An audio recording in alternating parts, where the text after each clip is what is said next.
할렐루야. 아멘. 네, 오늘도 또 예배 자리에 나오신 여러분들을 예수님의 이름으로 축복하고 환영합니다. 우리 먼저 공동체 소식을 영상으로 보신 후에 예배 자리로 나아가도록 하겠습니다.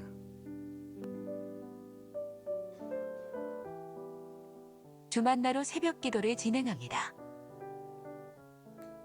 2월에는 2024 대신방을 합니다. 2월 성찬식은 25일 주일에 합니다. 초원 모임이 25일 주일 오후 5시에 사택에서 있습니다. 2024년 우리 교회 캠페인 주님과 동행하는 행복한 가정 만들기 가족 목장합시다를 진행합니다. 네, 우리 서로 바라보시면서 또 이렇게 인사했으면 좋겠습니다. 네, 새해 하늘 복 많이 받으세요. 인사합시다. 새해 하늘 복 많이 받으세요. 네, 오늘 또 설 명절이라 우리 또 각자의 자리에서 또 예배 드리시는 가족들도 있는데 우리 어느 자리에 있든 오늘 우리 예배를 통하여서 하나님 한 분만 영광 받길 소망합니다. 할렐루야. 네, 오늘 또 새로운 찬양 함께 우리 배워보려고 합니다. 지난번 저희 여름에 특송했었던 곡인데 오늘 예배에 나아가면서 우리 가운데 감사가 넘치고 우리 가운데 기쁨과 자유가 넘치는 이유는 우리가 그런 상황이고 그런 마음이어서 그런 것이 아니라 어떤 상황 가운데 있든지 그 가운데 소망 되신 주님을 바라보기 때문임을 믿습니다. 할렐루야. 우리 그 주님을 바라봅니다. 내가 그 주님을 더욱더 알길 원합니다. 그 소원을 가지고 함께 이 찬양 고백하도록 하겠습니다.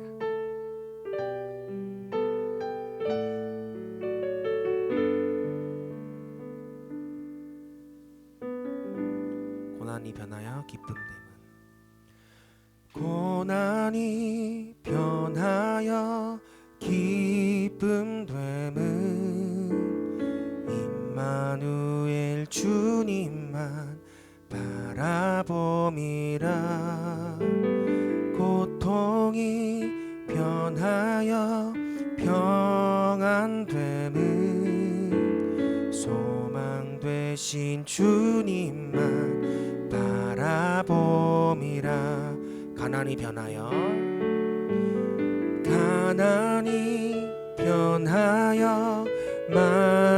만족됨은 풍요 되신 주님을 알게 됨이라 아픔이 변하여 성숙됨은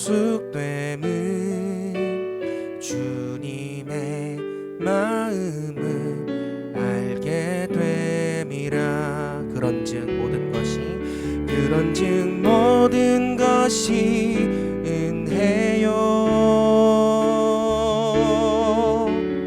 모든 것이 감사라 보이는 것들에 흔들리지 않으며 그 너머에 계신 주님 바라보리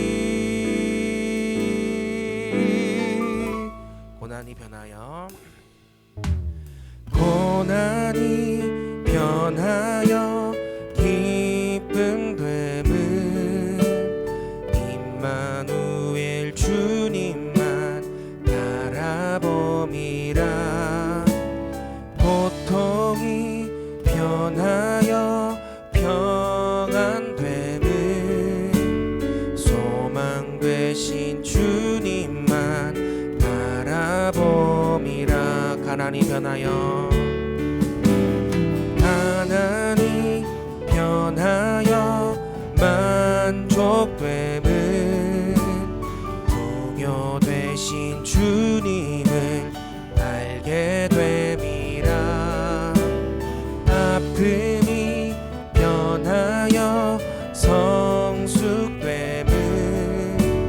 주님의 마음을 알게 됨이라 그런즉 모든 것이 은혜요 모든 것이 감사라 보이는 것들에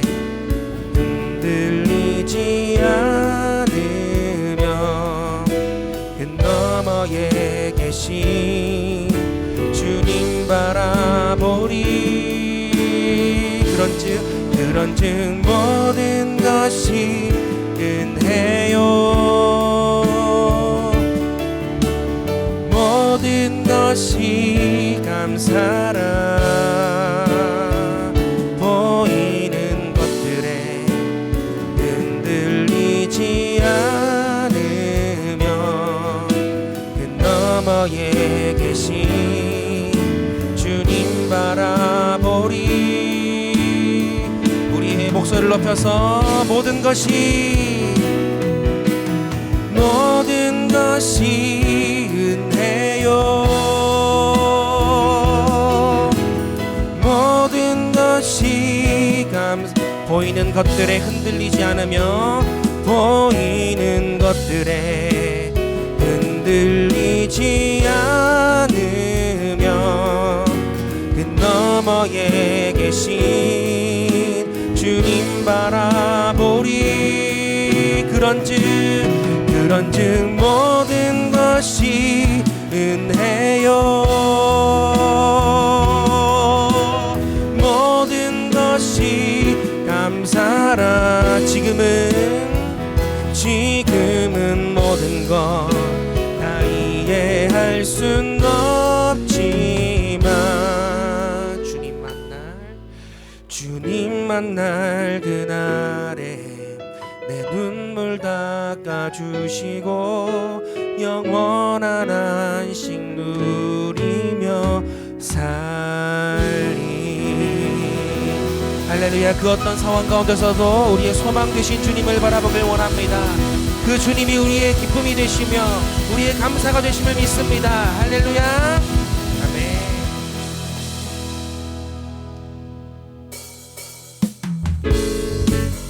이 시간 그 주님의 사랑을 우리 감사의 마음으로 함께 찬양하며 나갔으면 좋겠습니다. 우리 힘차게 박수하면서 찬양할게요. 눈부신 햇살 눈부신 햇살 저 하늘 넘어 내게 주어진 주님의 사랑 가네 나의 마음에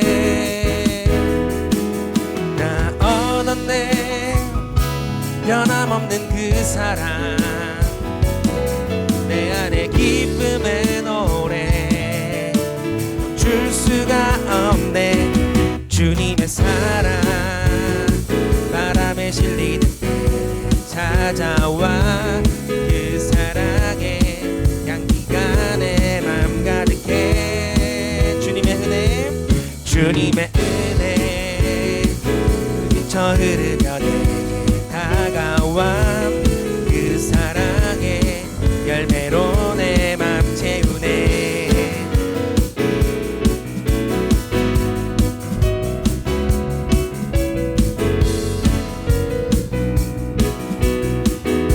한 번 더 고백합시다. 눈부신 햇살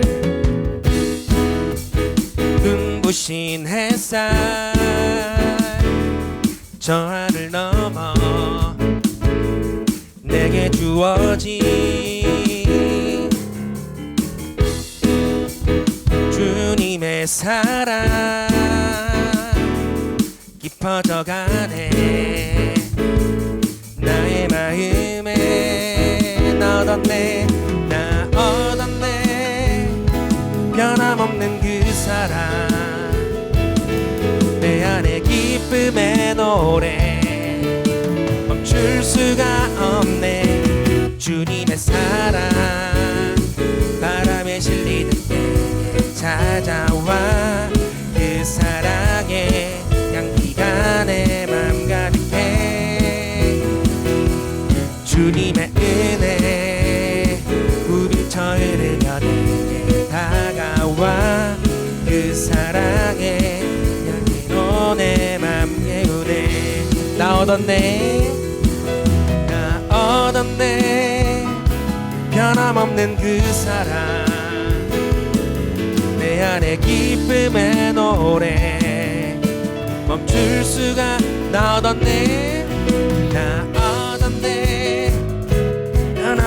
그 사랑 내 안에 기쁨의 노래 멈출 수가 없네 멈출 수가 없네 주님의 사랑 바람에 실리는 내게 찾아와 그 사랑에 향기가 내 맘 가득해 주님의 은혜 굽이쳐 흐르며 내게 다가와 그 사랑에 열매로 내 맘 채우네 주님의 사랑 바람에 실리는 내게 다가와 그 사랑에 향기가 내 맘 가득해 주님의 은혜 굽이쳐 흐르며 내게 다가와 그 사랑에 열매로 내 맘 채우네 그 사랑의 열매로 그 사랑의 열매로 내 맘 채우네 그 사랑의 열매로 그 사랑의 열매로 내 맘 채우네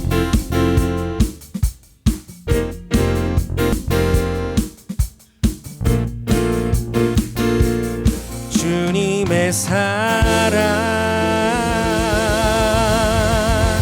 할렐루야 그 놀라우신 주님의 사랑이 우리의 심령을 가득 채웁니다 아멘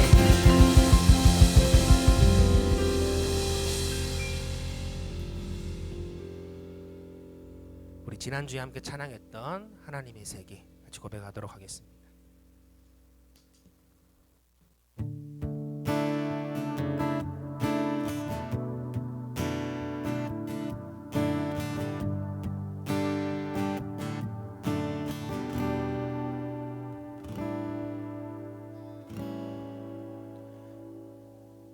참 아름다운 곳이라 주님의 세계는 정말로 내가 나갔고 솔직할 수 있는 곳 조금이라도 내 의란 말할 수 없는 이곳은 바로 주님의 세계라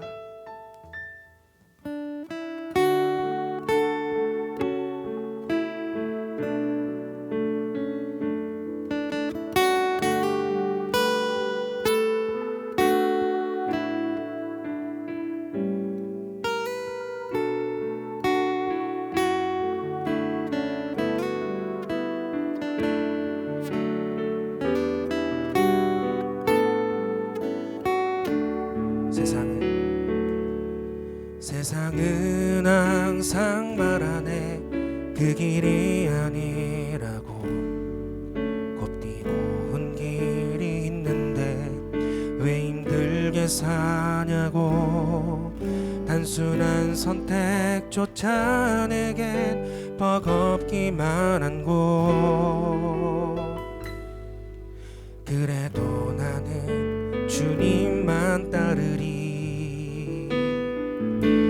참 아름다워라 주님의 세계는 저 솔로몬의 옷보다 더 고운 백합화 주 찬송하는 듯 저 맑은 새소리 내 아버지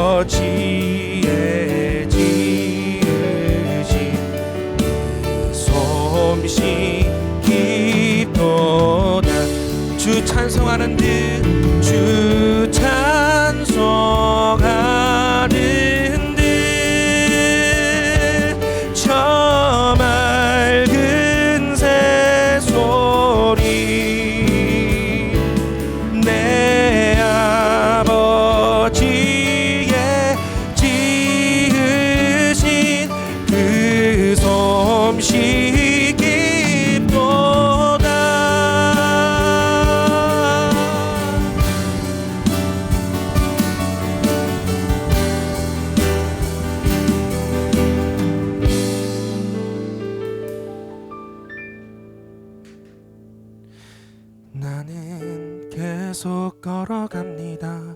수없이 넘어져도 사람들의 방향과는 조금 다르다 해도 내가 가는 길이 주가 가르쳐준 길이니 이곳은 바로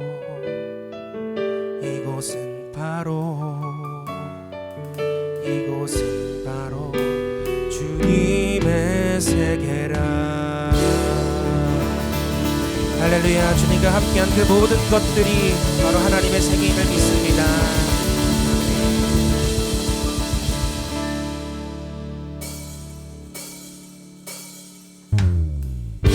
이제 우리 다 함께 자리에 일어나서 우리 예배 자리로 나아갑시다. 오늘도 이 예배 자리 가운데 은혜의 비를 내려주실 그 주님을 사모하며 함께 찬양으로 나아갑시다.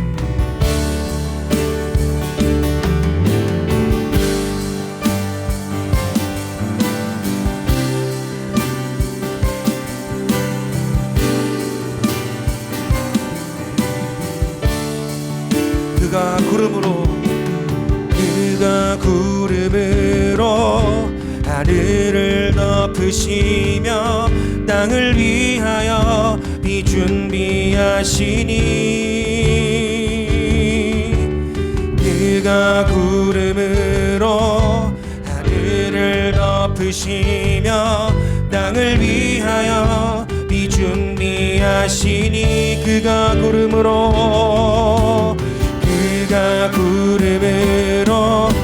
하늘을 덮으시며 땅을 위하여 비 준비하시니 예루살렘아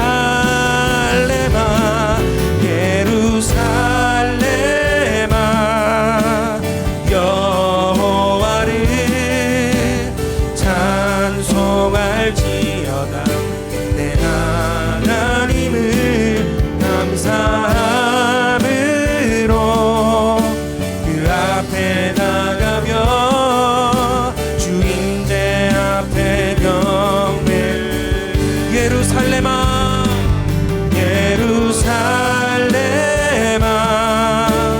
여호와를 찬송할지어다.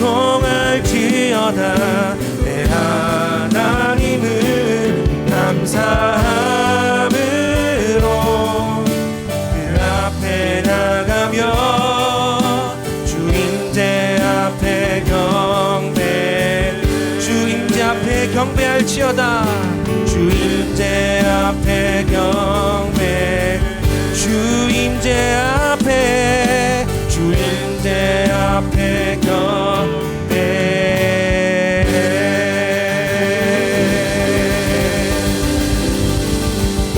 할렐루야. 우리 박수를 하나님께 영광 돌립니다. 할렐루야. 우리 자 기도로 하나님 앞에 나아갑니다.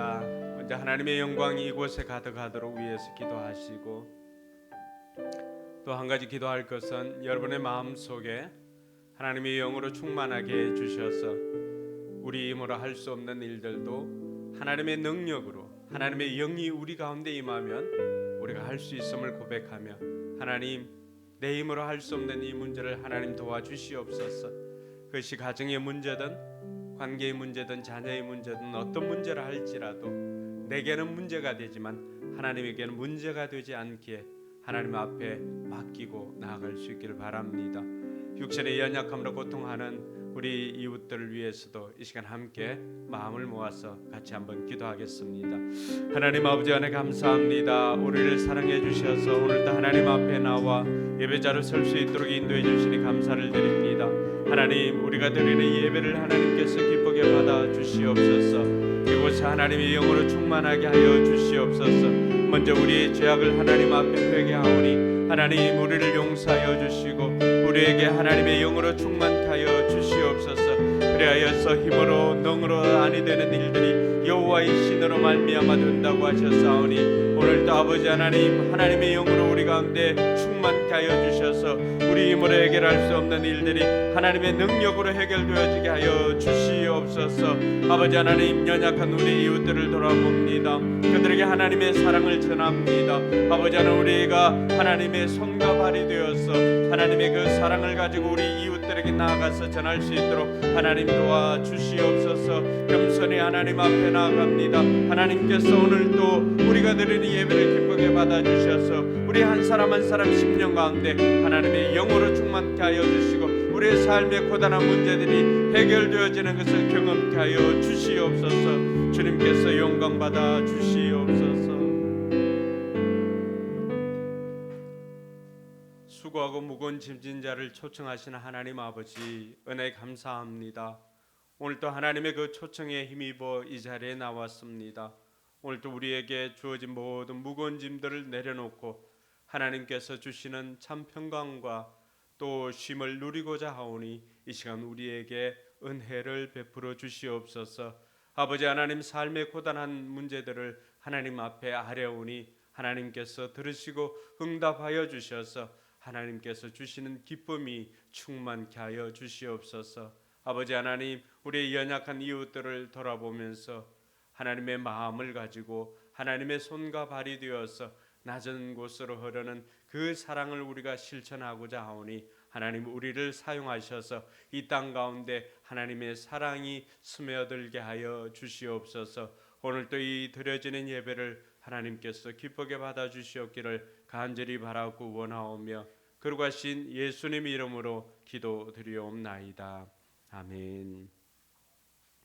이 시간 우리 신앙을 사도신경으로 고백하겠습니다. 주문이 되지 않도록 제가 질문할 때 여러분 마음으로 고백할 수 있기를 바랍니다.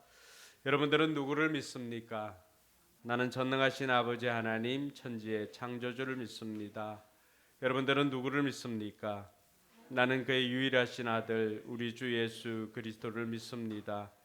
그는 성령으로 잉태되어 동정녀 마리아에게서 나시고 본디오 빌라도에게 고난을 받아 십자가에 못 박혀 죽으시고 장사된 지 사흘 만에 죽은 자 가운데서 다시 살아나셨으며 하늘에 오르시어 전능하신 아버지 하나님 우편에 앉아 계시다가 거기로부터 살아있는 자와 죽은 자를 심판하러 오십니다. 여러분들은 누구를 믿습니까? 나는 성령을 믿으며 거룩한 공교회와 성도의 교제와 죄를 용서받는 것과 몸의 부활과 영생을 믿습니다. 아멘. 자리에 앉아서 찬송가 314장 찬양 드리겠습니다.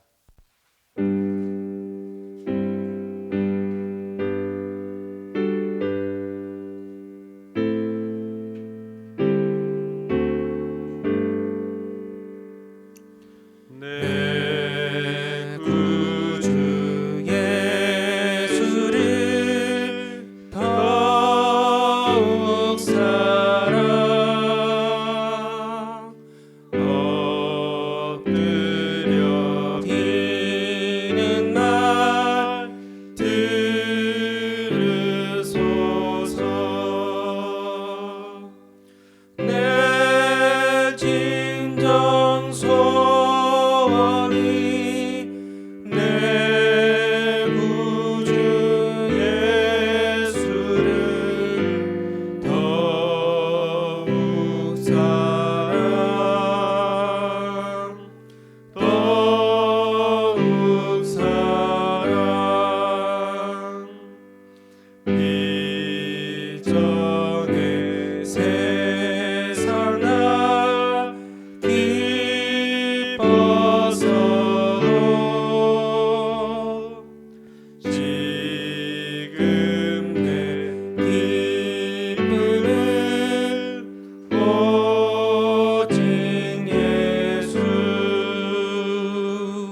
말 이것일세.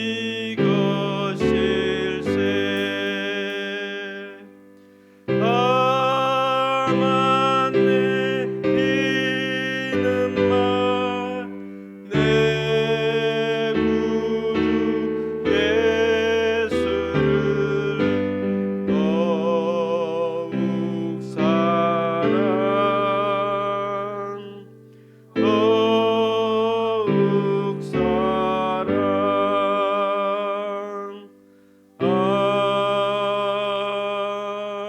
아멘. 네, 이 시간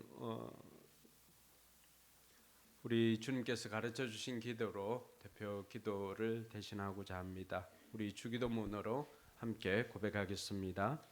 하늘에 계신 우리 아버지여, 이름이 거룩히 여김을 받으시오며 나라의 임하옵시며 뜻이 하늘에서 이룬 것 같이 땅에서도 이루어지이다. 오늘날 우리에게 일용할 양식을 주옵시고 우리가 우리에게 죄 지은 자를 사하여 준 것 같이 우리 죄를 사하여 주옵시고 우리를 시험에 들게 하지 마옵시고 다만 악에서 구하옵소서. 대개 나라와 권세와 영광이 아버지께 영원히 있사옵나이다. 아멘.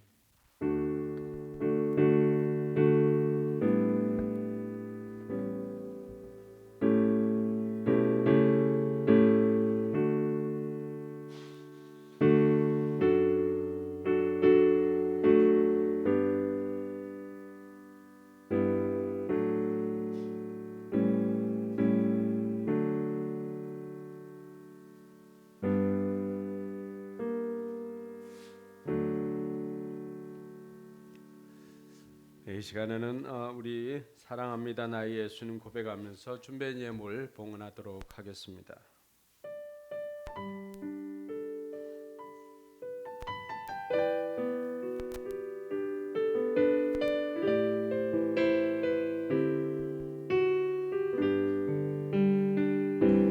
사랑합니다 나의 예수님, 사랑합니다 아주 많이요. 사랑합니다 나의 예수님, 사랑합니다 그것뿐이에요. 사랑한다 아들아, 내가 너를 잘 아노라. 사랑한다 내 딸아, 내게 축복 더하노라. 우리 한번 더 고백합니다. 사랑합니다 나의 예수님, 사랑합니다 아주 많이요. 사랑합니다 나의 예수님, 사랑합니다 그것뿐이에요. 사랑한다 아들아, 내가 너를 잘 아노라. 사랑한다 내 딸아, 내게 축복 더하노라. 예물을 위해서 기도하겠습니다. 하나님 아버지 안에 감사합니다. 우리에게 베풀어 주신 모든 것이 하나님의 은혜인 것을 기억하며 또 하나님 앞에 예물로 영광을 돌립니다. 하나님 기쁘게 받아 주시옵소서. 하나님께서 우리에게 베풀어 주신 그 모든 것들 중에 특별히 10의 1조를 구별하여 드리는 손길들이 있습니다. 하나님 기억하여 주셔서 저들이 물질로 사는 인생이 아니라 하나님으로 사는 인생임을 고백하여 싸우니 하나님 저들이 사는 날 동안 물질로 고통당하지 않도록 하나님께서 친히 저들의 물질이 되어 주시고 하나님께서 친히 저들에게 금과 은을 허락하여 주시옵기를 주여 간절히 바라고 원합니다. 아버지 하나님, 여러 가지 감사의 제목으로 또 감사의 힘을 드리는 손길들이 있습니다. 하나님께서 저들 가운데 하나님께서 은혜를 베풀어 주신 것 감사하여서 예물 드리는 것이오니 더욱더 삶 가운데 감사가 넘쳐나게 하여 주시고 아직도 그 결과를 받아들이지는 못하였지만은 그 상황 가운데서도 합력하여 선을 이루실 그 하나님을 믿고 감사하는 이들도 있사온데 아버지 하나님, 그들의 믿음대로 이루어지게 하여 주시옵소서. 선교의 물과 또 주정헌금을 하나님 앞에 올려드립니다. 하나님께서 기쁘게 받아 주옵시고 저들이 그 예물을 드릴 때 아버지 하나님 저들의 믿음 또한 드릴 수 있게 하여 주시고 또 믿음이 연약하여서 드리지 못하는 이들 그들의 믿음을 더하여 주셔서 마음껏 하나님 앞에 드릴 수 있도록 하나님께서 저들의 삶에 복을 허락하여 주시옵소서. 예물이 쓰이는 곳마다 영혼 구원의 역사가 일어나게 하여 주시고 우리 교회도 하나님의 일들을 감당하고자 할 때 물질이 부족하여 하지 못하는 일이 없도록 하나님께서 더욱더 풍성하게 공급하여 주시옵소서. 감사드리며 거룩하신 예수님 이름으로 축복하며 기도드리옵나이다. 아멘. 네, 오늘은 말씀을 듣기 앞서서 먼저 우리 생명의 삶 수료 간증을 먼저 듣도록 하겠습니다. 우리 최아란 목련이 생명의 삶 수료 간증을 하도록 하겠습니다.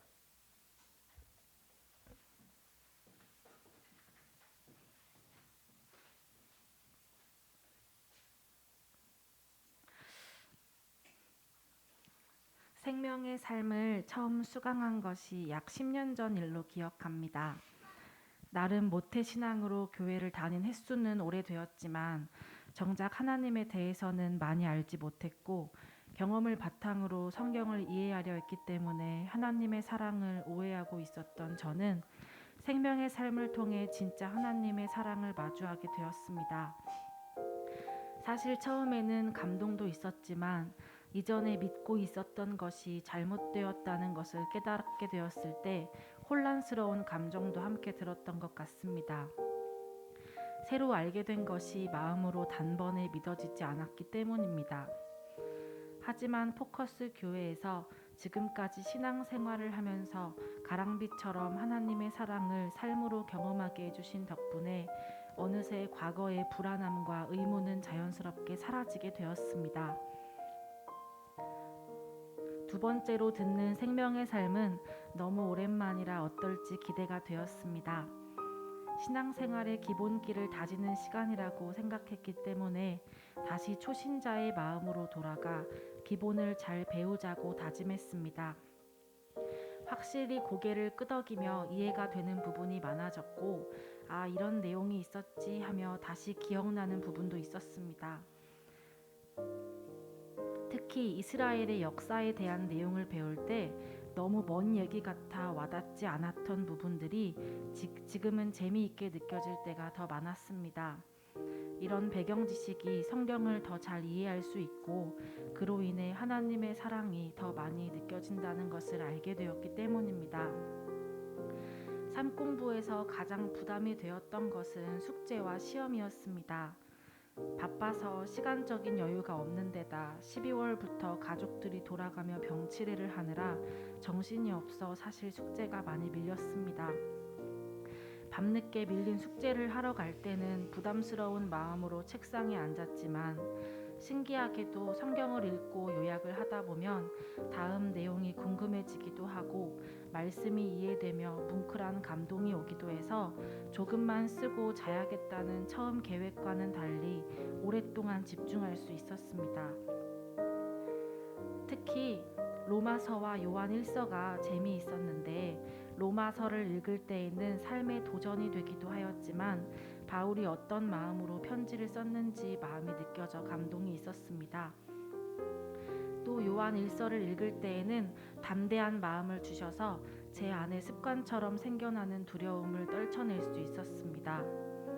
무엇보다 모든 성경 말씀들이 결국 하나님 사랑에 대해 이야기하고 있고 저를 그 사랑의 대상인 하나님의 자녀로 삼아주셨다는 사실에 더 감사한 마음이 들었습니다.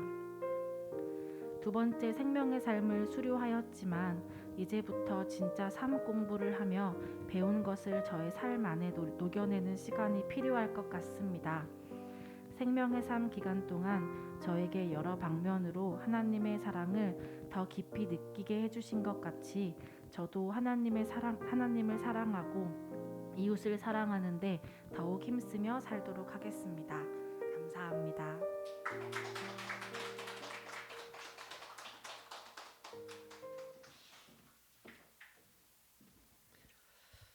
네,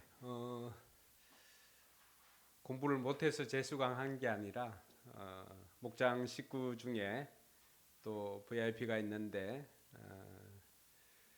그 사람을 성공시켜주기 위해서 함께 듣는 이런 섬김이 또 가르치면서 오히려 더 감동이 되었습니다. 감사합니다. 네, 오늘 하나님 말씀은 요한 1서입니다. 요한 1서 2장 15절에서 17절까지의 말씀. 신약 성경 요한 1서 2장 15절에서 17절까지의 말씀입니다. 네, 불편하지 않으면 우리 자리에 일어나서 함께 하나님의 말씀 받도록 하겠습니다. 네, 같이 읽습니다. 여러분은 세상이나 세상에 있는 것들을 사랑하지 마십시오. 누가 세상을 사랑하면 그 사람 속에는 하늘 아버지에 대한 사랑이 없습니다. 세상에 있는 모든 것, 곧 육체의 욕망과 눈의 욕망과 세상 살림에 대한 자랑은 모두 하늘 아버지에게서 온 것이 아니라 세상에서 온 것이기 때문입니다. 이 세상도 사라지고 이 세상의 욕망도 사라지지만 하나님의 뜻을 행하는 사람은 영원히 남습니다. 아멘. 네, 오늘 앞뒤 좌우로 옆에 있는 분들에게 새해 하늘 복 많이 받으세요. 그렇게 인사해 주시기 바랍니다. 새해 하늘 복 많이 받으세요. 새해 하늘 복 많이 받으세요. 네. 네. 우리 아이들이 한복 입고 오니까 보기 좋네요. 네, 새해 하늘 복 많이 받으세요.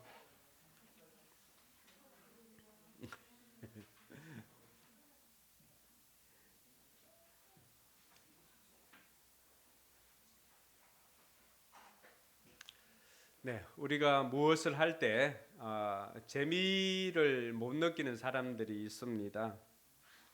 그 사람들은 재미를 못 느끼는 것은 그것이 무엇인지를 잘 모르기 때문에 그렇습니다. 예전에 집사람과 야구장에 이렇게 간 적이 있습니다.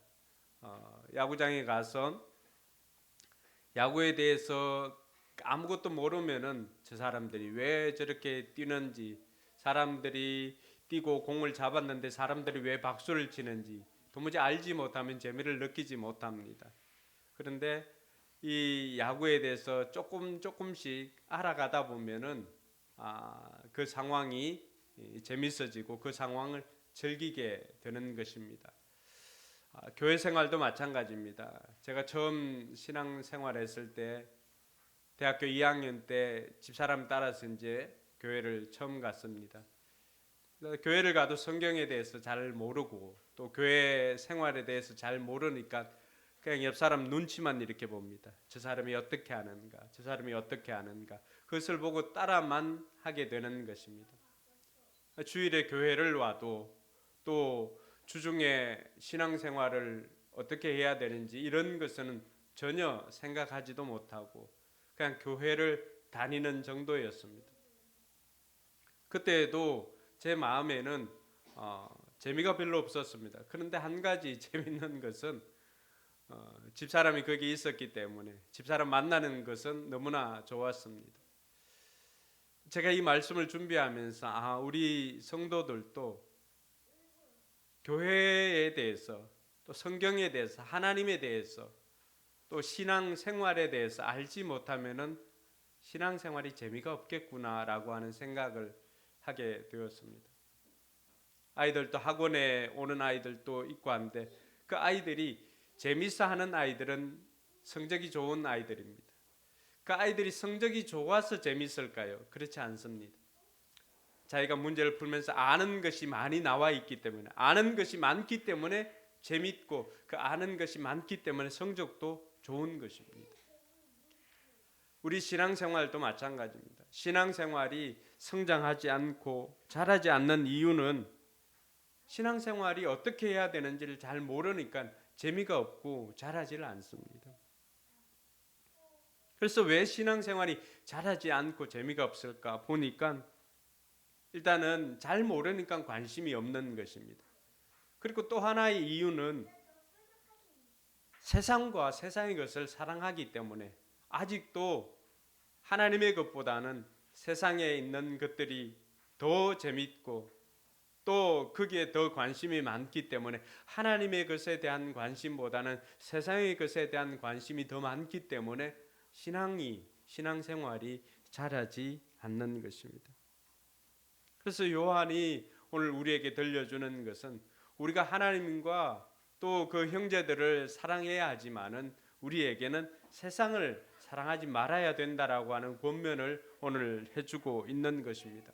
그 배경에는 저와 여러분들이 우리가 세상 사람들이 인정해주고 세상 사람들이 좋아해주는 이런 사람이 아니라 하나님께서 인정해주고 하나님께서 기뻐하는 그런 사람이 되라고 하는 그 요한의 마음이 담겨져 있음을 알 수가 있습니다. 오늘 우리가 읽었던 15절 말씀에 보면은 여러분은 세상이나 세상에 있는 것들을 사랑하지 마십시오라고 그렇게 말하고 있습니다. 근데 이 말씀과 요한이 또 썼던 요한복음 3장 16절에 보면은 하나님이 세상을 이처럼 사랑하셔서 그 외아들을 주셨으니 이는 그를 믿는 사람마다 멸망하지 않고 영생을 얻게 하려는 것이다라고 했습니다. 그러면 세상을 사랑하지 말라라고 했을 때 썼던 그 단어도 그리고 오늘 하나님이 세상을 이처럼 사랑하사 하나님이 사랑한다고 했던 이 세상이라고 하는 단어도 똑같이 원문에 보면은 헬라어로는 코스모스입니다. 코스모스. 똑같은 단어임에도 불구하고 요한은 세상이나 세상에 있는 것들을 사랑하지 말라고 하는데 또 하나님께서는 세상을 사랑한다고 하니까 이 딜레마를 우리가 해결해야 되는 것입니다. 근데 우리가 들었던 이 세상이라고 하는 단어는 그 단어는 한 단어지만은 그러나 그 의미는 다양하게 사용되어졌다는 것을 우리가 그 용례를 통해서 알 수가 있습니다. 하나님께서 창조하신 이 자연의 모든 것들을 다 세상이라고 코스모스라고 부르기도 합니다. 뿐만 아니라 창조 세계 안에 있는 온 인류를 가리켜서도 세상이라고 그렇게 표현하기도 합니다. 근데 오늘 요한이 표현한 것처럼 신약 성경에는 또 다른 의미의 세상이 있음을 우리에게 말해주고 있습니다. 요한일서 5장 19절에 보니까 이렇게 되어 있습니다. 우리가 하나님에게서 났다는 것을 우리는 압니다. 그런데 온 세상은 악마의 세력 아래 놓여 있습니다 라고 이야기를 합니다. 여기에 이야기하고 있는 세상, 악마의 세력 안에 놓여 있는 이 세상을 말하고 있습니다. 오늘 요한이 말하고 있는 세상이라고 하는 것은 이 사탄이 지배하는 악마의 통치 속에 있는 그 세상을 말하고 있습니다. 즉 하나님을 대적하고 하나님으로부터 멀어진 인간 문명과 또 활동에 체계화된 그 조직이나 시스템 이런 모든 것들을 가리켜서 세상이라고 요한이 말하고 있는 것입니다. 하나님을 적대시하는 시스템이나 가치관, 태도, 문화 이 모든 것들을 통칭해서 요한은 세상이라고 그렇게 부르고 있는 것입니다. 오늘날에도 이렇게 21세기 우주로 날아가고 이렇게 해도 여전히 사람들이 가게를 오픈하거나 이렇게 하면은 믿지 않는 사람들은 뭐 합니까? 다 돼지 머리를 놓거나 또 새해가 되면은 사람들은 거기에 사고가 나지 않도록 하기 위해서 또 고사를 지낸다거나 이렇게 합니다. 그러니까 이런 것들이 문화 속에 자리 잡고 있는 문화 시스템이죠. 지식적으로는 어떻습니까? 여전히 21세기를 살아가고 있지만 우리가 원숭이에게서 우리가 진화해서 이렇게 된 것이 아니라고 하는 것을 알고 있음에도 불구하고 여전히 진화론을 주장하는 지식의 시스템도 여전히 있습니다. 그러니까 이러한 사탄이 주도하는 문화나 지식이나 이런 시스템을 요한이 오늘 우리에게는 그것이 세상인 것을 말해주고 있는 것입니다. 요한은 왜 이렇게 세상을 사랑하지 말고 세상이나 세상에 있는 것들을 사랑하지 말라라고 했을까? 왜냐하면 이 세상에 있는 것들, 또 세상이라고 하는 것은 하나님께로부터 나온 것이 아니기 때문에 그렇습니다. 하나님께로부터 나온 것이 아니라고 한다면은 이러한 것들은 하나님과 함께 공존할 수가 없는 것이다라고 하는 것을 우리가 알 수가 있습니다. 그래서 오늘 말씀에도 세상을 사랑하지 마십시오. 누가 세상을 사랑하면 그 사람 속에는 하늘 아버지에 대한 사랑이 없습니다라고 이야기를 합니다. 세상을 사랑하는 그 마음이 하늘 아버지를 사랑하는 마음을 밀어내기 때문에 세상을 사랑하는 사람 속에는 하나님 아버지의 사랑이 없다라고 요한이 가르쳐주고 있습니다. 또 야고보 4장 4절에서 야고보는 우리가 세상과 공존할 수 없는 이유를 이렇게 이야기를 합니다. 세상과 부탐이 하나님과 등지는 이름을 알지 못합니까? 그 다음에 같이 읽어볼까요? 누구든지 세상의 친구가 되려고 하는 사람은 하나님의 원수가 되는 것입니다. 세상과 벗하고 세상에서 즐기고 하는 그 사람들은 하나님과 원수가 되는 사람이라고 말하고 있습니다. 오늘날 신자라고 할지라도 이런 것을 제대로 깨닫지 못하면 세상이 제공해주는 그 문화 속에서 우리는 취해서 살아갑니다. 세상의 문화 속에 취해서 살아가다 보면 어느 순간인가 우리 마음속에는 하나님 아버지에 대한 사랑이 점점 멀어질 수밖에 없다라고 하는 것을 요한이 경고해주고 있는 것입니다. 마태는 마태복음에서 또 뭐라고 말합니까? 이것을 우리가 똑같이 섬기지를 못한다. 두 주인을 섬기지를 못한다고 하면서 마태복음 6장 24절에 이렇게 말합니다.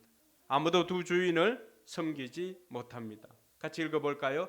한쪽을 미워하고 다른 쪽을 사랑하거나 한쪽을 중히 여기고 다른 쪽을 업신 여길 것이다.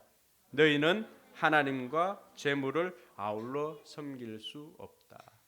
마태가 우리에게 가르쳐주는 것은 마태는 그 세상을 통치하는 것이 사탄이지만 사탄이 오늘날 이 세상을 통치하는 방식이 뭐라고 가르쳐주고 있습니까? 재물인 것을 말해주고 있습니다. 다 여러분 세상을 한번 보십시오. 다양한 이유를 대고 있지만은 그러나 그 배후에는 항상 돈이 존재합니다. 돈.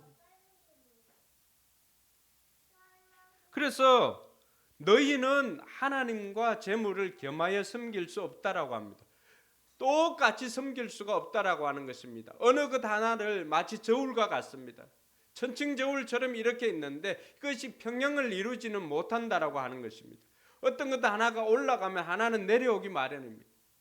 어떤 것을 내가 소중하게 생각하면 한쪽은 가볍게 여길 수밖에 없다라고 하는 것입니다.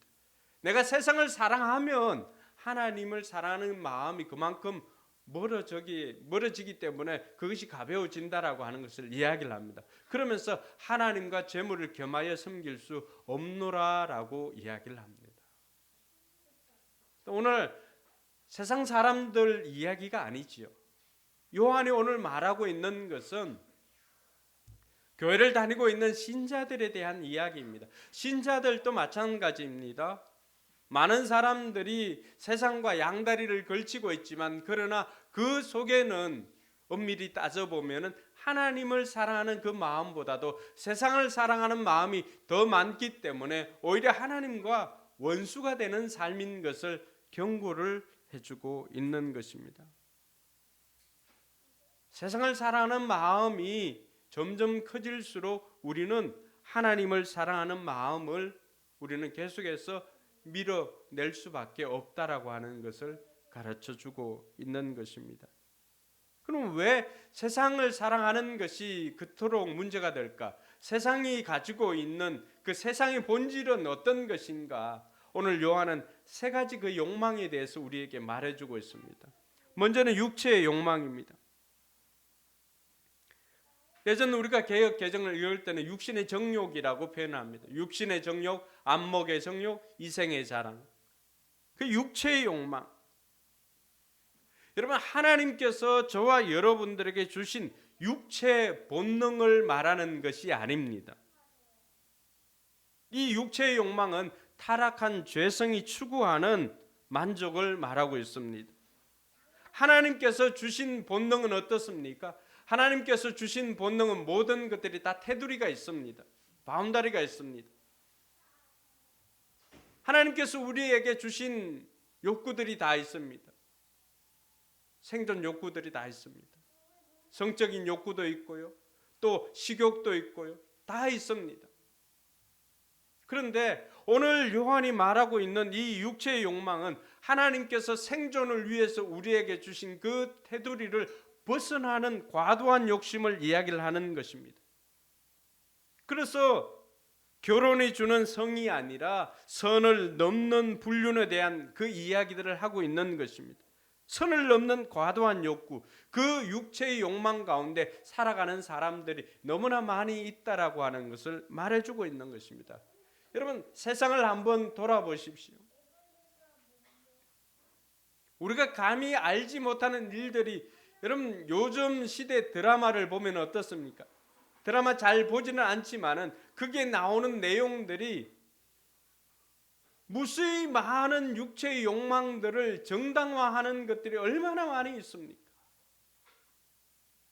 그것이 하나님께로부터 온 것이 아니기 때문에 세상에 있는 사람들을 움직이는 그 동기가 무엇입니까? 다 육체의 욕망입니다. 오늘 요한은 세상이 이러한 육체의 욕망으로 돌아가고 있음을 이야기를 합니다. 여러분, 본능이 아니라 육체의 욕망만으로 돌아간다면 이 세상은 사람들이 사는 세상이 아니라 그야말로 짐승들의 세상과 다를 바가 없다라고 하는 것이죠. 교묘하게 포장은 하겠지만 그러나 그 배후에는 언제나 육체의 욕망으로 움직여진다라고 하는 것을 말해주고 있는 것입니다. 요한은 거기에서 눈의 욕망을, 안목의 정욕을 또 이야기를 합니다. 여러분, 눈은 외부 세계와 연결해주는 역할을 합니다. 그런데 우리는 우리의 눈도 있지만 우리의 눈을 통해서 보는 시각도 있습니다. 어떤 각도로 보는가에 따라서 세상이 달라져 보이는 것이죠. 이것을 또 다른 표현으로 하면 가치관이라고, 비유라고 이렇게 표현을 할 수가 있겠죠. 어떤 비유를 보는가? 세상은 육체의 욕망을 가진 그 육체의 욕망의 관점을 통해서 세상을 보게 만듭니다. 이것이 안목의 정욕입니다. 보통 우리 정보를 우리가 들어올 때 70% 이상은 우리 눈을 통해서, 시각을 통해서 들어오게 됩니다. 그런데 이 보는 눈도 내 마음속에 어떤 생각을 하고 있는가에 따라서 보여지는 것이 달라진다라고 하는 것입니다. 육체의 욕망을 가지고 세상을 보게 되면 그 모든 것들은 타락한 성욕으로 세상을 보고 분별하게 되는 것입니다. 그것이 안목의 정욕인 것이죠. 이미 눈을 통해서, 눈이 범죄하는 것이 아니라, 봄으로 범죄하는 것이 아니라 마음속으로 그 욕구를 가지고 보기 때문에 범죄하는 것입니다. 여러분, 다윗이 밧세바를 범할 때 이미 그 마음속에는 봄으로 그 마음속에 정욕이 부릴 듯 일어났을까요? 그렇지 않습니다. 이미 그 마음속에는 타락한 죄성이 꿈틀거렸던 것은 왕이 출정해야 되는 그 전쟁에 다윗이 나가지 않았던 것입니다. 우리가 그 이전에 알았던 어떤 전쟁이든지 늘 앞장서서 기도하면서 하나님 앞에 기도하였던 그 다윗의 모습은 밧세바를 범할 때는 그 어디에도 다윗이 하나님 앞에 여쭈어 보았다라고 하는, 기도했다라고 하는 내용은 찾아볼 수가 없습니다. 그가 범으로 인해서 범죄했던 것이 아니라 이미 그 마음속엔 타락한 육체의 욕심을 가지고 보았기 때문에 그 여인의 벗은 것이 보여진 것입니다. 똑같은 벗은 몸이라 할지라도 내가 어떤 생각을 가지고 보는가에 따라서 옷을 덮어줘야 될지 아니면 욕망을 가지고 탐해야 될지가 결정이 되더라고 하는 것입니다. 요한이 오늘 이야기하고 있는 것이 바로 그것입니다. 육체의 정욕을 가진 사람들이 그 관점으로 안목의 정욕을 사용한다면 우리는 범죄할 수밖에 없음을 말해주고 있는 것입니다. 그리고 요한은 한 걸음 더 나아가서 이생의 자랑에 대해서 이야기를 하고 있습니다. 여러분, 이생의 자랑은 무엇입니까? 세상 살림에 대한 자랑입니다. 공허한 물질적인 소유에 관심을 가지고 거기에 모든 것을 집중을 합니다. 그러니 오늘날에도 카푸어나 이런 것이 나오는 것이죠. 젊은이들이 외제차 하나 사고는 그냥 모든 것을 올인해가 그것을 사고는 그냥 가난한 사람처럼 살아가는 것입니다. 정작 해야 할 일을 하지 못하고 살아가고 있는 사람들이 있습니다. 차와 자기를 동일시합니다. 집과 자기를 동일시합니다. 건물과 자기를 동일시합니다. 하나님께서 우리에게 주시는 것은 우리로 하여금 너희는 세상의 청직이라고 하는 것, 우리는 하나님의 일을 맡은 하나님의 집의 관리인이다라고 하는 것을 우리에게 고린도전서를 통해서 가르쳐 주었습니다. 그러나 이 청지기 정신이 없이 남보다 더 많이 가지고 있는 것을 자랑하려고 하는 그 욕심이 우리 안에도 있다면 우리 역시도 이생의 자랑에 묶여 있을 수밖에 없다라고 하는 것입니다. 여러분, 이생의 자랑이 묶여 있는 사람의 특징이 뭘까요? 이런 삶은 만족함이 없습니다. 세계적인 부호였던 그 록펠러도 그에게 이야기했을 때 뭐라고 말합니까? 세계 최고의 부자였지만 그 마음속에는 언제나 조금만 더 만족함이 없는 삶입니다. 그러니까 늘 불평과 불안의 연속입니다. 여러분, 혹시 여러분 내면을 한번 살펴보시기 바랍니다. 여러분 내면 속에 자꾸만 불평이 생기고 원망이 생기고 불안한 것이 있다면 혹시 내 마음이 자꾸만 세상의 헛된 것을 쫓고 있지는 않는지, 다른 사람의 것들을 다른 사람이 얻고 있으니까 그것을 추구하고 있지는 않는지 내 내면을 한번 살펴보아야 합니다. 제가 처음 운동선수를 좋아했던 사람은 삼성 라이온즈의 이만수 선수였습니다. 지금은 이 동남아 지역의 라오스의 야구를 보급하고 이렇게 살아가고 있는데, 어제 그 이만수 선수 페이스북에 어제 올라온 내용 중에 이런 것이 있습니다.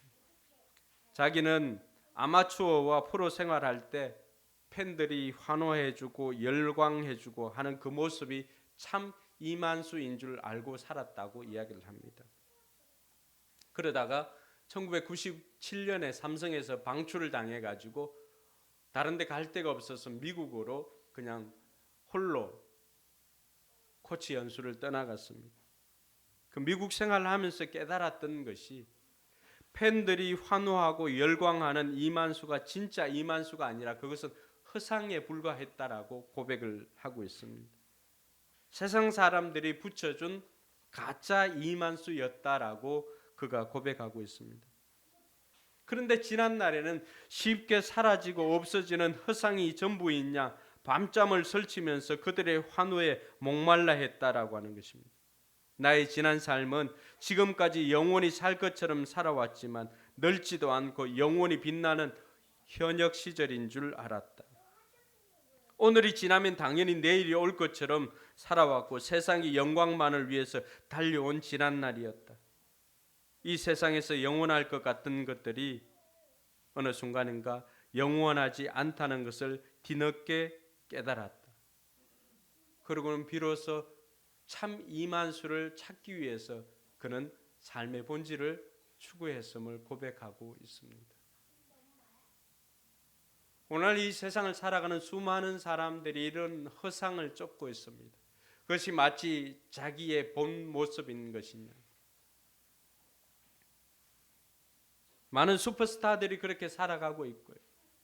그러니까 그것을 잃어버리는 순간 어떻습니까? 이 사람들은 자신의 존재 자체를 망각해버리고 정체성을 잃어버리니까 어떻게 살아야 할지를 모르는 것입니다. 이것이 세상에 있는 이생의 자랑을 쫓는 인생들의 특징이라고 말할 수가 있습니다. 요한이 오늘 세상과 세상을 사랑하지 말라라고 하는 이유가 여기에 있습니다. 이런 것들은 다 하나님에게서 나온 것이 아니라 세상으로부터 나온 것이기에 하나님으로부터 멀어지게 하고 죄를 짓게 만들기 때문입니다. 죄의 유혹은 언제나 이 세 가지로부터 시작합니다. 육신의 정욕, 안목의 정욕, 이생의 자랑. 어떻게 알 수가 있습니까? 처음 이 땅에 죄가 들어온 그때도 사단이 사용했던 것은 육신의 정욕과 안목의 정욕과 이생의 자랑이었습니다. 하와에게 찾아온 사단이 뭐라고 말합니까? 하나님께서 만드는 저 선악과를 보라고 합니다. 창세기 3장 6절에서는 여자가 그 열매를 보니까 먹음직도 하고 보암직도 하고 그뿐만 아니라 사람을 슬기롭게 할 만큼 탐스럽기도 한 나무였다라고 그렇게 말합니다. 육신의 정욕과 먹음직도 한 이 육체의 정욕, 보암직도 하고 안목의 정욕, 지혜롭게 할 만큼 탐스럽기도 한 그 이생의 자랑이 여기에 다 들어가 있는 것입니다.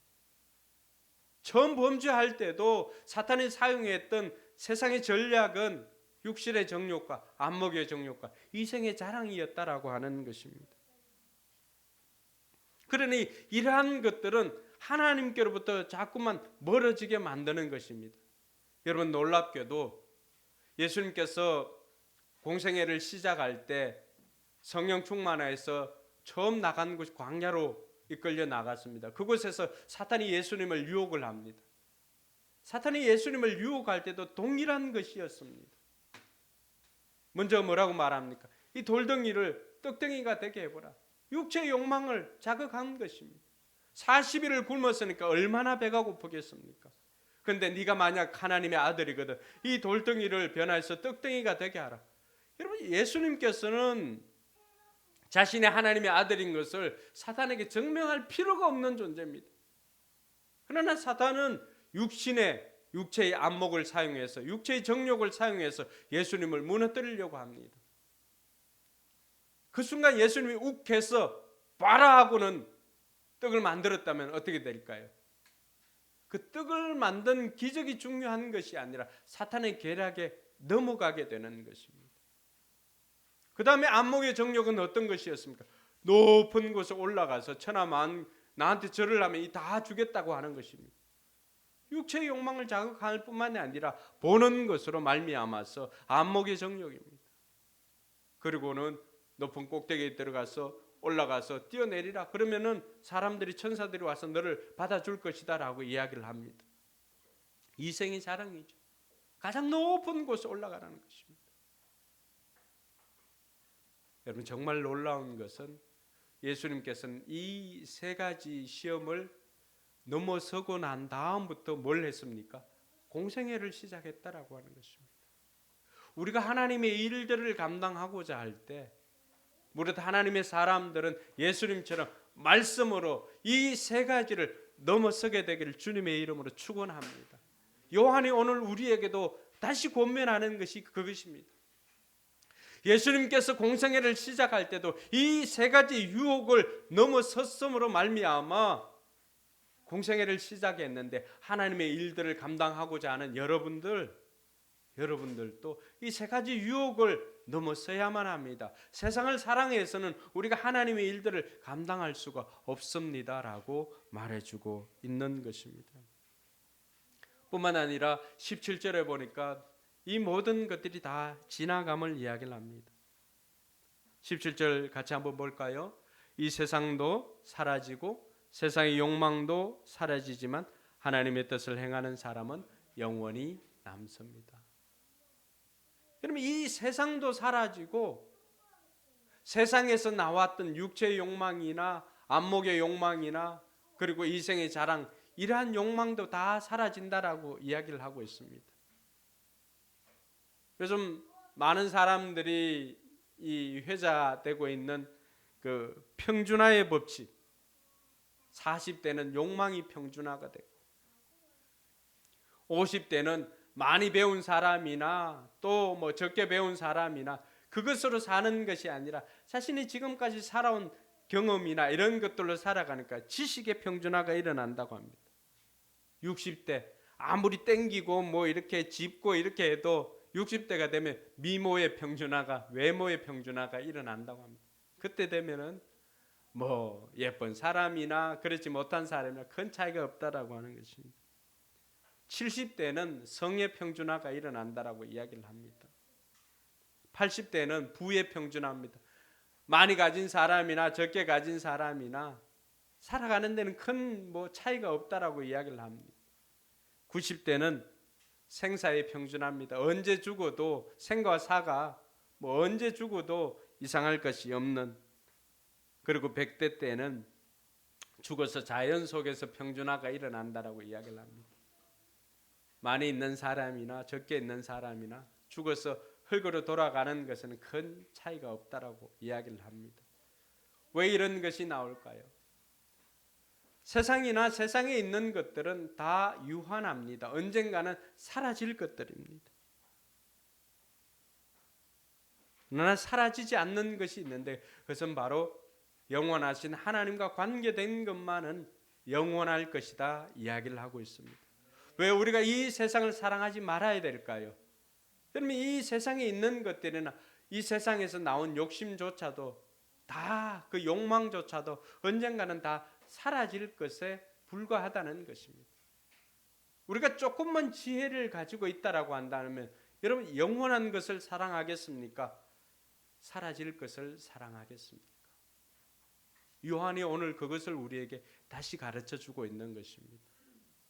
조금만 지혜 있는 사람이라고 한다면 세상을 사랑할 것이 아니라, 없어질 세상을 사랑할 것이 아니라 영원히 있을 하나님의 뜻을, 하나님을 사랑하는 저와 여러분들이 되기를 주님의 이름으로 축원합니다. 그럼 우리는 어떻게 세상을 사랑하지 않을 수가 있을까요? 첫 번째는 우리가 세상을 사랑할 수 없는 사람인 것을 알아야 합니다. 그것이 우리의 정체성입니다.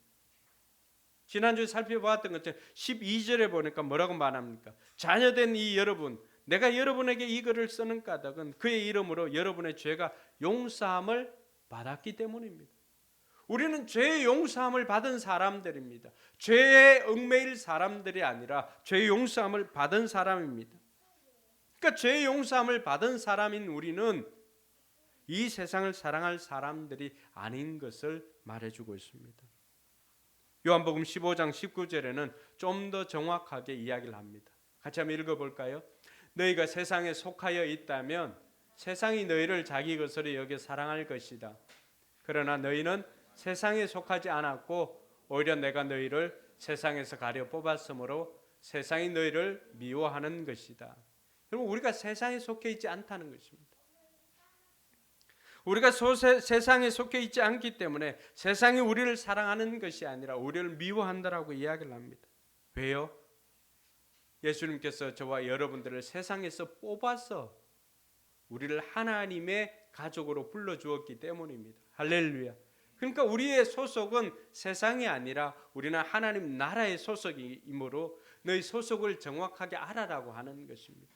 소속이 불분명한 것이 아니라 우리의 소속은 분명하게 하늘 가족에 속해 있기 때문에 우리는 세상에 속한 사람이 아니다라고 하는 것, 이것 하나만 알고 있어도 우리는 세상을 사랑하지 않을 수 있다라고 하는 것입니다. 바울은 여기에서 한 걸음 더 나아가서 갈라디아 5장 24절에 보면은 뭐라고 말합니까? 같이 읽어볼까요? 그리스도 예수께 속한 사람은 정욕과 욕망과 함께 자기의 육체를 십자가에 못 박았습니다. 그러니까 이게 우리의 정체성입니다. 그리스도 예수께 속해 있는 사람은 그 육신의 정욕도 이미 예수님과 함께 십자가에 못 박았다는 것입니다. 안목의 정욕도 십자가에 못 박은 사람들입니다. 이생의 자랑도 십자가에 못 박은 사람들입니다. 여러분들 신자로서 살아오면서 여러분 앞에 내가 신자가 아니라고 한다면은 선택했을 수많은 것들이 있을 것입니다. 근데 내가 신자이기 때문에 그것을 마다하고 신자의 길을 걸어온 그 삶이 있을 것입니다. 그때는 그 놓친 것이 굉장히 커 보이고 하지만은 그러나 좁은 길을 가는 여러분들이 진정한 하나님의 가족인 것을 성경이 우리에게 증거해 주고 있습니다. 여러분들이 만약에 그 순간에 돈을 쫓고 세상을 쫓고 그것을 선택했다고 한다면은 그 모든 것들은 여러분의 기대만큼 되는 것이 아니라 그 모든 것들은 풀이 마름처럼 다 사라져 버렸을 것입니다. 그렇지만 여러분들이 하나님 앞에 행한 그 모든 것들은 다 영원히 하나님 나라에 기록되고 있다는 것입니다. 그러므로 저와 여러분들이 세상을 사랑할 수 없는 사람인 것을 먼저 기억하는 것이 중요합니다. 그리고 둘째는 그 기억하는 것에서 한 걸음 더 나아가서 이제는 하나님의 뜻을 행하며 살아야 할 것입니다. 사라질 것에 올인하는 인생이 아니라 영원한 것에 올인할 수 있는 지혜로운 사람이 되기를 주님의 이름으로 축원합니다. 이 세상 관계는 다 육신의 죽음으로 다 끝나지만은 하나님과의 관계만은 영원히 남습니다. 왜냐하면 하나님이 영원하시기 때문에 그렇습니다. 예수님께서 영원한 생명이시기 때문에 그렇습니다. 그러니 영원한 것은 오직 예수님과 하나님과 관계된 것만 영원한 것이지 나머지 것들은 우리의 육신의 죽음으로 다 끝납니다. 그러므로 저와 여러분들이 지금 내가 하고 있는 것이 얼마나 가치 있는 일인가를 돌아보아야 합니다. 썩어 없어질 것을 위해서 내가 지금 에너지를 쏟고 있는지 아니면 영원한 것을 위하여서 희생하고 섬기고 에너지를 쏟고 있는지를 돌아보아야 합니다. 그것이 영원한 것이라고 한다면 여러분이 하는 지금의 그 모든 것들이 가치 있는 행동임을 알아야 할 것입니다. VIP를 섬긴다거나 예배를 드린다거나 이런 모든 것들이 내가 하나님의 뜻을 행하며 사는 것인 것을 말해주고 있습니다. 그래서 마태복음 6장 33절에 뭐라고 말합니까? 너희는 먼저 하나님의 나라와 하나님의 의를 구하여라. 그리하면 이 모든 것을 너희에게 더하여 주실 것이다 약속하고 있습니다. 여러분 세상 사람들은 다 먹고 마시고 입는 것에 모든 포커스를 집중합니다. 그것이 세상으로부터 온 것이기 때문에 그렇습니다. 육신의 정욕을 위해서, 안목의 정욕을 위해서, 이생의 자랑을 위해서 살아갑니다. 그래서 예전에는 이런 이야기가 있습니다. 내가 결혼을 해서 이제 월세집에 이렇게 사는데 동창회만 한번 갔다 오면은 옆에 있는 친구가 화장실 2개 있는 집을 샀다고 그러면 어떻습니까? 그때부터 또 열심히 일해 가지고 이제 화장실 2개 있는 집을 마련했습니다. 근데 또 가보니까 동창회에 가보니까 그 친구가 이제는 화장실 2개가 아니라 화장실 3개라고 이렇게 자랑합니다. 그래서 또 가가지고 열심히 일을 해가지고 화장실 3개 있는 집을 마련했습니다. 그렇게 하다 보니까 어느 순간이니까 인생이 다 되었어요. 하나님 앞에 서는 날이 다가왔습니다. 하나님 앞에 가서 너 세상에서 뭐 하다 왔니? 라고 이야기를 하니까 뭐 하다가 온 거예요. 결국에는 70년 80년 살아왔지만은 집에 화장실 개수 늘리다가 온 인생입니다. 그게 세상을 사랑하는 인생들의 대부분인 것입니다. 다 사라질 것들입니다.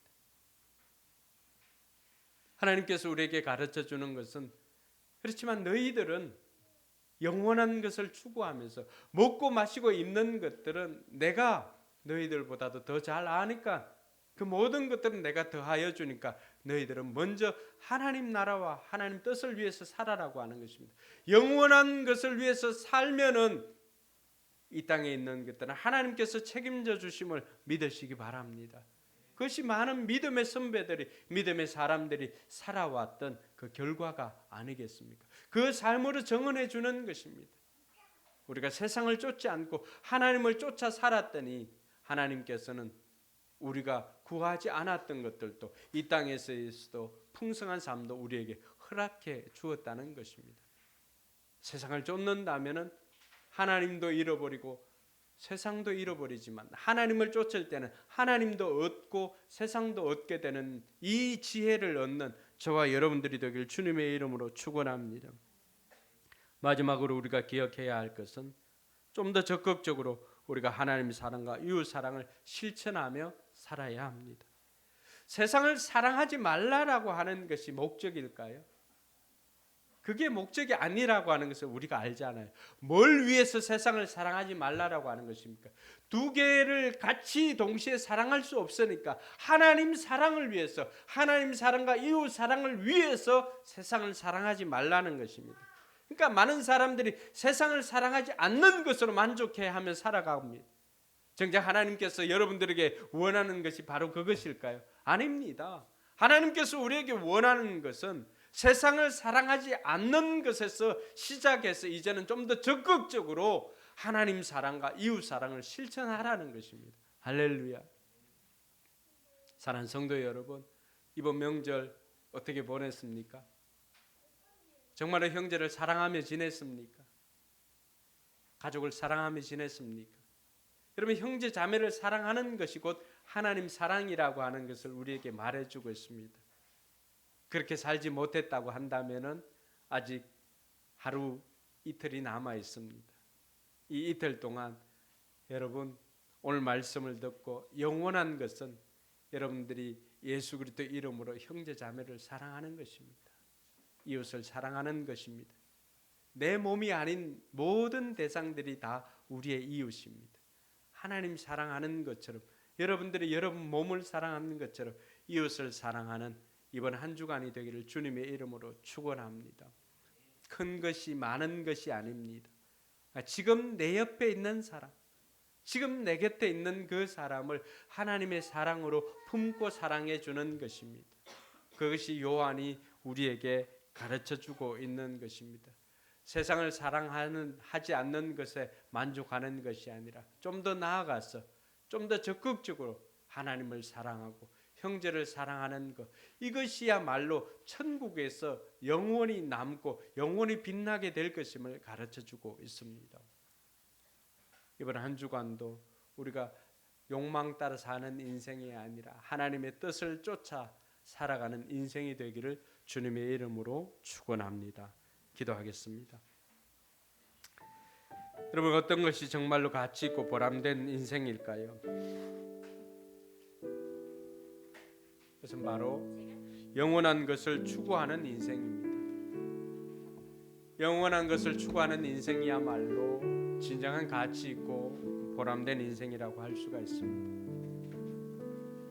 우리가 이것을 모르고 지금까지는 그저 내 육신의 욕망 채우려고 살아온 인생이 아니었는가를 돌아보았으면 좋겠습니다.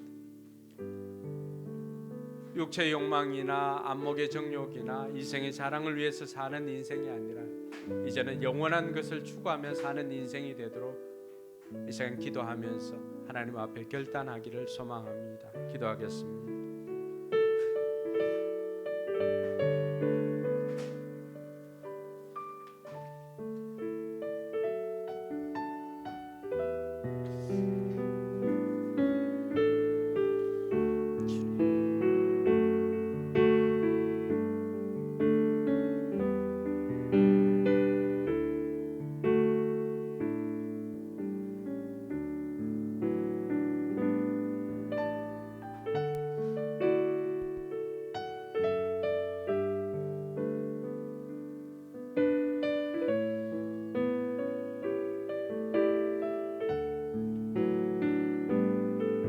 말씀을 생각하면서 여러분들이 지금까지 무엇을 위해서 살아왔는지를 한번 돌아보시길 바랍니다. 그렇게 살아온 인생이 영원한 것을 추구하며 살아온 인생이었는지, 이제 내 남은 생에는 정말로 영원한 것을 추구하며 살겠노라고 결심하기를 소망합니다. 우리의 영원한 가치를 추구하고 살아갈 때 진정한 행복이 거기에 있는 것입니다. 좋은 곳에 가서 맛있는 음식을 먹는 것, 잠시의 행복은 있을 수 있지만 그러나 그 모든 것들도 다 사라질 것들입니다. 오직 영원한 것을 추구하고 산 것만이 영원히 남는다는 것을 기억하고 우리 남은 생애를 영원한 것을 위하여서, 영원한 하나님 나라를 위해서 힘쓰고 애쓰는 저와 여러분들이 되길 소망합니다. 우리 자리에 일어나서 빛이 없어도 환하게 다가오시는 우리 주님을 찬양하고 결단하며 나아가겠습니다.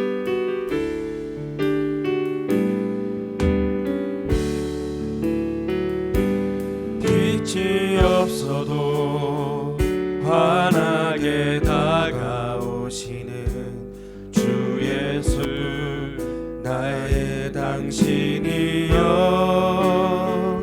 음성이 없어도 똑똑히 들려주시는 주 예수, 나의 당신이여. 당신이 있음으로 나도 있고, 당신의 노래가 머물므로 나는 부를 수 있어요. 주여, 꽃처럼 향기 나는 나의 생활이 아니어도 나는 당신이 좋을 수밖에 없어요. 주 예수, 나의 당신이요. 우리 한 번 더 고백합시다.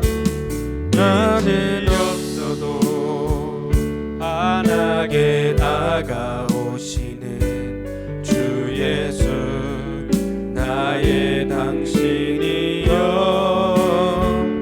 음성이 없어도 똑똑히 들려주시는 주 예수, 나의 당신이여. 당신이 있음으로 나도 있고, 당신의 노래가 머물므로 나는 부를 수 있어요. 주여, 꽃처럼 향기 나는 나의 생활이 아니어도 나는 당신이 좋을 수밖에 없어요. 주 예수, 나의 당신이여. 기도하겠습니다. 이제는 우리 구주 예수 그리스도의 은혜와 하나님의 무한한 사랑과 성령 하나님의 교제 교통하심이 육체의 욕망으로 사는 인생이 아니라 영원히 있는 하나님 나라를 위해서 살고자 다짐하는 우리 모든 성도들 머리 위에와 또 교회 위에, 저들의 삶 위에 이제로부터 영원토록 함께 계실지어다. 아멘.